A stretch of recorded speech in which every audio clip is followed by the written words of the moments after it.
इस्कॉनमध्ये राधे राधे का म्हणत नाही, हरे कृष्णच का म्हणतात? तसं बघायला गेलं तर हरे कृष्ण आणि राधे राधे याच्यात काही अंतर नाही. कारण हरे कृष्ण मंत्रातलं हरे हे राधाराणीचंच नाव आहे, ज्याच्यात संबोधन आहे. तिला आपण बोलवतो हरे म्हणजे राधा. राधा राणीचं जर नाव आपल्याला घ्यायचं असेल तर ते आपण घेऊ शकतो. शास्त्र म्हणतं की जशी आपली त्याच्यात भावना असेल त्या प्रकारे आपल्याला ते नाव फळ देईल.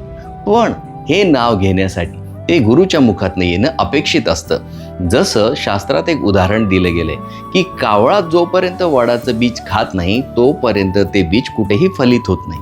त्याच प्रकारे राधा नाम जरी आपल्याला घ्यायचं असेल तर ते गुरुमुखातनं जेव्हा येईल त्याच वेळेला राधाराणीची कृपा आपल्यावर होईल.